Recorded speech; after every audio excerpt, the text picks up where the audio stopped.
Hello students, in this video we will estimate the growth rate of an entire function of finite genus. Let's be given a function, given an entire function of finite genus, mu. We have, and let's call this function f, so we'll call this function f, call this function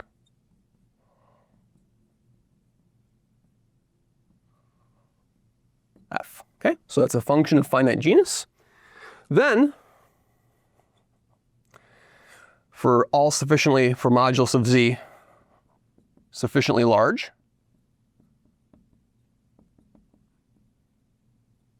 we have the modulus of f of z is less than the exponential of a constant alpha times z to the power mu plus 1. Like that. Excellent. Okay? That's for z sufficiently large. Okay, so how do we prove something like this? So the proof is as follows. Proof, since f has finite genus, we know that f of z is equal to what? Is equal to some number z to the m. Good. Then e to the g of z, where that's a polynomial of degree at most mu, right?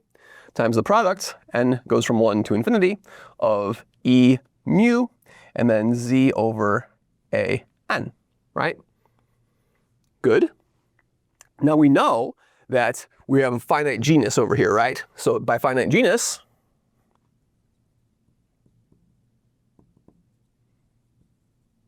assumption, I know the sum, n goes from 1 to infinity, of these numbers, an, modulus an to the negative mu minus 1 is convergent, right? Is less than infinity, okay? So here I'm using the fact that this, and the degree of g is less than or equal to mu, right? Less than or equal to mu. Excellent. Good. So we have these two inequalities, and these will help me out tremendously, right? So now what we're going to do is we're going to estimate the logarithm of these things. We're going to compare the logarithm to basically to z to the power mu plus 1. Excellent. Okay. So now a couple notes. So now let's estimate the canonical products. So the log of the modulus of e mu of z is going to be less than or equal to the real part of the log of 1 minus z, that's the first term, and then plus z plus all the way down to z to the p over p, right? And so this is equal to the real part of, now that's the Taylor series. The Taylor series for this thing is just going to cancel all those terms over there, right? So we're going to cancel all those terms, and then what are we going to have? We're going to have negative mu to the p, negative z to the p plus 1. So let's turn this p into a mu over here, to a mu. Good. To the mu plus 1, and forever. I just wrote down the Taylor series and cancel everything out, right? Excellent.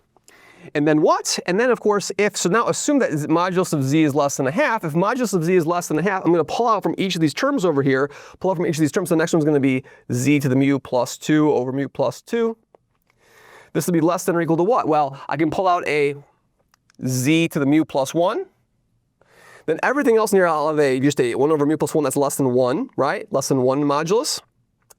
And then what? And then I'll have a z, right? And that's less than a half. Then a z squared as a fourth. So that's the geometric progression, right? So that's less than or equal to twice z to the mu plus 1. Good.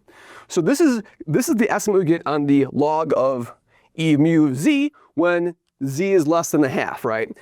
That's my first estimate. My second estimate I'm going to do is I can note that log e mu z is less than what? Is less than or equal to just the log of 1 plus mod z plus mod z plus all the way down to mod z to the mu over mu, right? And therefore, if I divide this, if I look at this ratio over here divided by z to the mu plus 1, z to the mu plus 1, this goes to 0 as mod z goes to infinity, right? And that means that if z is sufficiently large, and this implies that if z is sufficiently large, bigger than, say, for example, some r1, that this quantity over here is just bounded, right? It's bounded by anything I can control. That says that the log of modulus e mu of z in this region is less than or equal to a constant. And this constant can be as small as I want, right? Because it's going to 0. So I can say is less than or equal to, let's just say epsilon over here, for any epsilon greater than 0, mod z to the mu plus 1, right? So that's the large behavior. Now, in the intermediate range between 1/2 and basically in this annulus, it's a continuous function in the annulus, right? Since it's a continuous function in the annulus, I'm able to say that it's bounded everywhere. So hence, we get 3 for free, which says that the log e mu of z is less than or equal to a constant m times z to the mu plus 1 for all z. Excellent. Okay? Okay, good. And so now what we're going to do now, this is the only thing we need, because what we can do now is we can choose, pick n, large, such that what? Such that the sum from, let's say, j bigger than or equal to n plus 1 of modulus a j to negative mu minus 1 is less than, we'll split everything into halves, right? So a quarter of what? A quarter of this number m, and then alpha on top, right?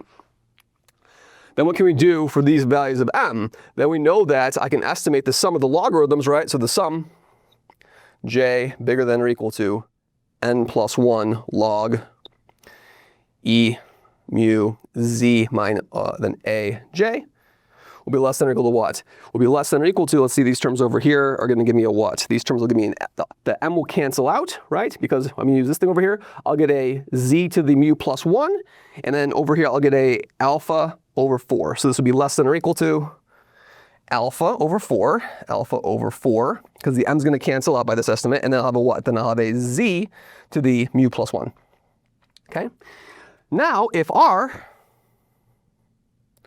is bigger than the max, of what? Of just ai, let's do it like this. If r, there's an r1 over here, right? So if r2 is bigger than r1 times the max of the coefficients of a1 through an, then what does that say? Then I can take this epsilon over here to be 1 over n, take to be 1 over n. Okay? And then there's n of these terms, right? So the remaining terms is some j less than or equal to n, capital, of the log of e mu z over aj will be less than what? Less than or equal to alpha z to the mu plus 1. Let's put it over here, actually, since we're running out of space. This is going to be less than or equal to alpha z to the mu plus 1 over 4 by the exact same reason, because now the n will cancel out with the n terms over there. So let's count what we have so far. So all of these terms will account for what? So the first two, so all these terms over here, when I do the logarithm, are going to account for what? Are going to account for alpha over 2 z to the mu plus 1. Good. So these terms over here give me an alpha over 2 z to the mu plus 1. And now what can we say? Now we can say that these other terms over here won't have an effect. I can say that m log z plus what? Plus the log of e to the z plus mod g of z is less than or equal to what? Is less than or equal to, I can make this less than or equal to alpha over 2 z to the mu plus 1 if z is bigger than an R3, right? Because this is a polynomial, so this is bounded by z to the mu plus 1. This is clearly bounded over there, so if we're sufficiently large, this is true. So if I put all these things together, what's the conclusion? The conclusion, therefore, is that the log of modulus f of z is less than or equal to what? Is less than or equal to alpha, and then mod z to the mu plus 1. Beautiful. And that proves that this estimate over here proves that the modulus of z is bounded by the exponential of alpha mod z to the mu plus 1. So now what this does is now I'm going to come up with a new terminology. What we're going to do is we're going to say this thing over here, this condition is going to tell me if I find the smallest mu that works,